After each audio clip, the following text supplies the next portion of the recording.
എവിടെ പ്രവാസി എന്ന് പറഞ്ഞാൽ പ്രയാസി എന്നാണ്. അത്രയും കൂടുതൽ ടെൻഷൻ അനുഭവിക്കുന്ന ആളുകൾ, എല്ലാവർക്കും ടെൻഷൻ. ജോലി ഉള്ള ആൾക്ക് അതിനെക്കാണ്ട് കയറ്റം കിട്ടാഞ്ഞിട്ടുള്ള ടെൻഷൻ, ഇല്ലാത്തക്ക് വീടുള്ള ആൾക്ക് വീടിന്റെ രണ്ടാമത്തെ തട്ട് എടുക്കും, ഇല്ലാത്ത ആൾക്ക് ഉണ്ടാക്കാനുള്ള ടെൻഷൻ, ഉള്ള ആൾക്ക് രണ്ടാമത്തെ മുകളിലേക്ക് എടുക്കാനുള്ള ടെൻഷൻ, മറ്റാൾക്ക് മതിൽ കെട്ടാനുള്ള ടെൻഷൻ. എപ്പോഴും ടെൻഷനുകളുടെ ലോകം, വല്ലാത്ത ടെൻഷൻ, എപ്പോഴും ഹമ്മ്. എന്നാ അതിന് ഞാനൊരു മാർഗം പറഞ്ഞുതരാം. ഏതായാലും കുറച്ചേരം നിങ്ങൾ കാത്തിരുന്നല്ലോ, അതിനൊരു ഗുണമാണല്ലോ, അതുകൊണ്ട് പറയാം. റസൂലുള്ളാഹി സ്വല്ലല്ലാഹു അലൈഹി വസല്ലം തങ്ങൾ പറഞ്ഞ ഹദീസ് ഇമാം തുർമുദി ഉദ്ധരിക്കുന്നത് കാണാം. ലാ ഹൗല വലാ ഖുവത ഇല്ലാ ബില്ലാഹിൽ അലിയിൽ അദീം എന്ന ദിക്ർ 99 രോഗങ്ങൾക്ക് മരുന്നാകുന്നു. 99 രോഗങ്ങൾക്ക് മരുന്നാണ്. എന്നിട്ട് നബി തങ്ങൾ പറയാം, അതിനാഹ, ആ രോഗങ്ങളിൽ നിന്ന് ഏറ്റവും ചെറിയ രോഗം താരങ്ങള് പല്ലുവേദന തലവേദനയല്ല, അൽ ഹമ്മു, മനോവിഷമമാകുന്നു. അപ്പൊ മനോവിഷമത്തിനുള്ള ഏറ്റവും നല്ല മരുന്നാണ് ലാ ഹൗല വലാ ഖുവത ഇല്ലാ ബില്ലാഹിൽ അലിയിൽ അദീം. ഇത് ചെല്ലാൻ നല്ല ഭാഗ്യമുള്ളവർക്ക് കഴിയും. എന്താ കാരണം? നബി സല്ലല്ലാഹു അലൈഹി വസല്ലം തങ്ങൾ അതിനെ കുറിച്ച് പറഞ്ഞ താരങ്ങള് കൻസും മിൻ കുനൂസിൽ ജന്ന, സ്വർഗത്തിന്റെ നിധികളിൽപ്പെട്ട ഒരു നിധിയാണ്. ഈ നിധി എന്ന് പറഞ്ഞ സാധനം എല്ലാവർക്കും കിട്ടുന്ന, സിം കാർഡ് വിൽക്കുന്ന മാതിരി നമ്മുടെ നാട്ടിൽ അതുപോലെ കിട്ടുന്ന സാധനം അത് അല്ല. അതൊക്കെ ഭാഗ്യമുള്ള ആളുകൾക്ക് മാത്രമേ കിട്ടൂ. അതുകൊണ്ട് ആ നിധിയാണ് എന്ന് പറയാൻ കാരണം, ഈ നിധി വേണമെങ്കിൽ ശേഖരിച്ചോളാം നമ്മളെല്ലാവരും. അല്ലാഹു തആല തൗഫീഖ് നൽകുമാറാകട്ടെ. ലാ ഹൗല വലാ ഖുവത ഇല്ലാ ബില്ലാഹിൽ അലിയിൽ അദീം. അത് സ്വർഗത്തിലെ നിധി എന്നാണ് റസൂലുള്ളാഹി സ്വല്ലല്ലാഹു അലൈഹി വസല്ലം തങ്ങൾ അതിന് പേരിട്ടത്. നിങ്ങൾ ആലോചിച്ച് നോക്കി. മാത്രമല്ല, വലിയ ടെൻഷനുകൾ വരുമ്പോ നബി സല്ലല്ലാഹു അലൈഹി വസല്ലം തങ്ങൾ പറഞ്ഞ ഹദീസാണ്, ഇസ്ലാമിൽ പരിഹാരമില്ലാത്ത ഒരു പ്രശ്നമില്ലല്ലോ. നബി സല്ലല്ലാഹു അലൈഹി വസല്ലം തങ്ങൾ പറഞ്ഞ ഹദീസിൽ കാണാം, ഈ ലാ ഹൗല വലാ ഖുവത ഇല്ലാ ബില്ലാഹിൽ അലിയിൽ അദീം എന്നുള്ള ദിക്ർ മുർസലീങ്ങളുടെ എണ്ണം എത്ര? മുർസലീങ്ങളുടെ എണ്ണം എത്ര? 313 വട്ടം ചൊല്ലിയാൽ മുർസലുകളുടെ എണ്ണം അനുസരിച്ച് ലാ ഹൗല വലാ ഖുവത ഇല്ലാ ബില്ലാഹിൽ അലിയിൽ അദീം എന്ന ദിക്ർ ചൊല്ലിയാൽ ഏത് പ്രയാസത്തിനാണ് നിങ്ങൾ ഉദ്ദേശിച്ചത് ആ പ്രയാസത്തിന് പെട്ടെന്ന് പരിഹാരം ഉണ്ടാകും. ആലോചിച്ച് നോക്കി. എത്ര നല്ല ഹദീസുകൾ, എത്രയാണ് നമുക്ക് റസൂലുള്ളാഹി സ്വല്ലല്ലാഹു അലൈഹി വസല്ലം പഠിപ്പിച്ചത്. നമുക്കൊക്കെ ഉപകരിച്ചൂടെ? ഒന്നും നഷ്ടമല്ല. ഈ ആത്മീയത കൊണ്ടുള്ള ഒരു നേട്ടം താരങ്ങള് മറ്റു മരുന്നുകളൊക്കെ കുടിച്ചാല് ചിലപ്പോ അസുഖം സുഖാവൂല. മാത്രമല്ല, ചിലപ്പോ റിയാക്ഷൻ കൊണ്ട് പുതിയ രോഗങ്ങൾ ഉണ്ടാവും ചെയ്യും. എന്നാ ആത്മീയ ചികിത്സന്റെ ഗുണം താരങ്ങള് ഒരിക്കലും ദോഷം ഉണ്ടാവൂല. ഇനിയിപ്പോ അല്ലാഹു തആല നിങ്ങൾക്ക് എന്തോ ഹൈർ ഉദ്ദേശം കൊണ്ട് അപ്പൊ നമ്മള് ലാ ഹൗല ചൊല്ലിയിട്ടൊന്നും നമ്മളെ ടെൻഷൻ തീർന്നില്ലാന്ന് വെക്കുക. അങ്ങനെ വെക്കുക, അങ്ങനെ ഉണ്ടാവൂല. നബി തങ്ങൾ പറഞ്ഞ പിന്നെ അതിലപ്പുറം ഉണ്ടാവും.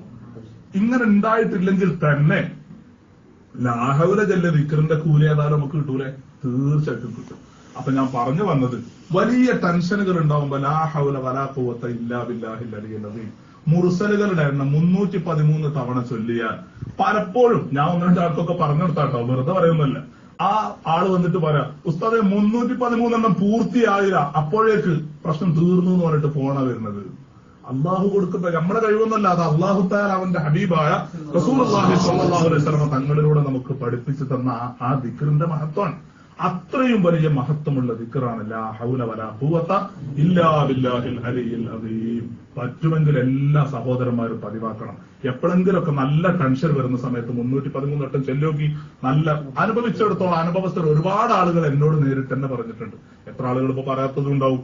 അതുകൊണ്ട് അത് നല്ലൊരു ദിക്റാണ്, നമ്മളൊക്കെ മനസ്സിലാക്കേണ്ടതാണ്. പിന്നെ ഒരു കാര്യം കൂടി ആ ദിക്റിനെ പറഞ്ഞ് ഞാൻ അവസാനിപ്പിക്കുകയാണ്. ലാ ഹൗലക്ക് മറ്റൊരു പ്രത്യേകത കൂടി. നമ്മൾ വെറുതെ എന്തെങ്കിലും കേട്ടിട്ട് ഇങ്ങനെ പോയാൽ പോരല്ലോ, ഒരു കാര്യമാണ്ടേ. നാളെ മുതൽ എന്തായാലും നമുക്ക് ഈ പറഞ്ഞ ഓഡിയോ ഒക്കെ അടിച്ച് വന്നിട്ട് എനിക്കെന്തായാലും കാര്യം എനിക്കും കിട്ടണം, നിങ്ങൾ കാത്തിരുന്ന് നിങ്ങൾക്കും കിട്ടണം. അതുകൊണ്ടാണ് ഇപ്പൊ ഈ പറയുന്നത്.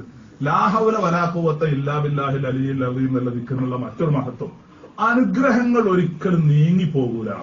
അള്ളാഹു നമുക്ക് തന്ന അനുഗ്രഹങ്ങൾ നീങ്ങിപ്പോകാതിരിക്കണമെന്ന ആഗ്രഹം ഉണ്ടെങ്കിൽ, ഇപ്പൊ ചില ആളുകൾക്ക് അള്ളാഹു നല്ല ആരോഗ്യം കൊടുക്കും. ആ ആരോഗ്യം ഒരിക്കലും നീങ്ങിപ്പോകരുത്, രോഗമൊന്നും ബാധിക്കരുത് എന്ന് ആഗ്രഹം ഉണ്ടെങ്കിൽ, നല്ല ജോലിയുള്ള ആളുകൾ അത് നീങ്ങരുത്, എന്നും ആ ജോലി നിലനിൽക്കണമെന്നുണ്ടെങ്കിൽ, മക്കളാണെങ്കിൽ ആ മക്കൾ എന്നും നിലനിൽക്കണമെന്നുണ്ടെങ്കിൽ, അള്ളാഹു നൽകിയ ഏത് അനുഗ്രഹങ്ങൾ നിലനിൽക്കണമെന്നുണ്ടെങ്കിലും ലാ ഹൗല പതിവാക്കുക. ഒരിക്കലും അത് നീങ്ങിപ്പോകുന്നതല്ല.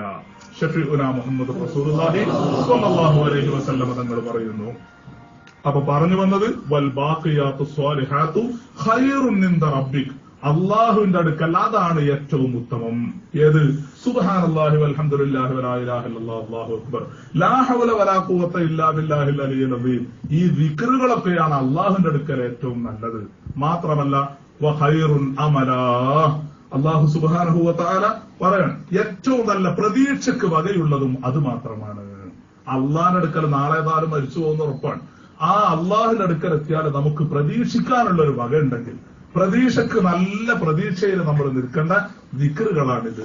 അപ്പൊ സമ്പത്തും സന്താനങ്ങളും ഒക്കെ ദുനിയാവിന്റെ അലങ്കാരമാണെങ്കിൽ ആഖിറത്തിൽ നമുക്ക് പ്രതീക്ഷയുള്ളത് ഇത്തരം ദിക്റുകളാകുന്നു. അതാണ് അല്ലാഹു സുബ്ഹാനഹു വ തആല റസൂലുള്ളാഹി സ്വല്ലല്ലാഹു അലൈഹി വസല്ലം തങ്ങൾക്ക് പഠിപ്പിച്ചു കൊടുക്കുന്നത്.